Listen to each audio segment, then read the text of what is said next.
Ayan, nandito po ako ngayon sa radar. Ayan, kasama ko po mga aking mga kaibigan. Ayan, papasok na po kami. Mag-hi ka dito. Hi!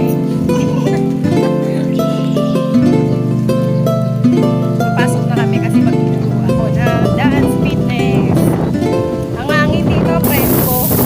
Parang nasa probinsya pa ako. Super presko. Diba na?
Guys, ngayon iaano ko kayo kasi since si Tita Virgie aalis na. Ayan, si Tita Virgie. Ayan, kung mapapansin nyo. Ayan, naiiyak na si Tita Virgie. Wag po kayo iiyak. Ayan. Kasi etong get together namin banding is farewell party namin para kay Tita Virgie. Ayan. So, iisa-isahin ko po silang tatanungin ko anong ipapabaon nilang mensahe para kay Tita Virgie. Unahin muna natin si Ate Ami. Ayan. Hi, hello. Ate Birds, good luck sa bagong bahay at buhay mo sa Cebu. I love you. Ayan. Oh, isunod natin si Ate Joanne. Jay, mag-ingat ka palagi. Ayan. O, yan yung aking partner na dancer na si Tala. Naku, nahihiya pa to. Dali, Tala. Ano, ang sasabihin mo?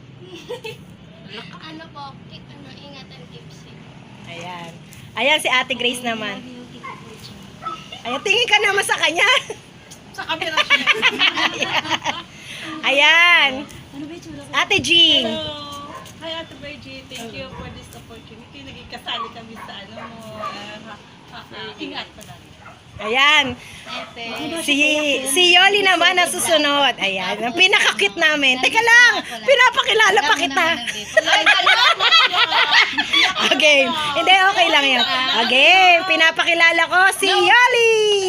Ate Birds, huwag ka magtakala ko. Ayan, umiiyak na. Magkakuha tayo. Charot. Hindi, nandito. Oo, nandito na ako lagi, te.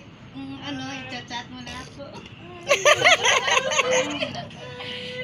Ano wala ako. Makauwi ako. Invite mo kami sa season. Basta ingat lang kayo. Baka may promo. Punta kami. Ayan. Ako naman, Tita Virgie, dalangin ko po na lagi pong good health po palagi kayo kasama yung asawa nyo po, pati yung mga anak nyo po, yung fam nyo po. At sana po, yun nga, una sa lahat, wag nyo pong kakalimutan ang Diyos. Alam ko namang maka-Diyos ka, Tita Virgie. Lagi po nating nasa gitna yan. At higit sa lahat, focus na lang po tayo sa mga positive, sa mga taong nagmamahal sa atin, at sa mga kaibigan na tunay na nagmamahal sa atin. At ingatan nyo po talaga yung yung health nyo po palagi. Andito rin po kaming lahat, ang Sumbalicious, nagmamahal po sa inyo. At babaunin po namin yung memories nyo po para sa amin. Ayan. Para sa ating lahat. Wag po kayong iyak, Tita Virgie. Ayan, naiyak na si Tita Virgie. Thank you. Ayan. Ano na? Ano ba tawag doon? O sige. Ako naman. Ayan, si Tita Virgie. Ayan. Ako'y magpapasalamat sa Sumbalicious. Una, sa iyo, Koy. Kasi kung wala ka, wala kami. Di ba? Kailangan ka namin. Ngayon, ako'y may panibagong misyon. Kung ano ang plano ni Lord, sumunod lang tayo. Kahit ayaw ko kayong iwanan, pero ganun talaga. Kung ano plano niya, ay siya masunod.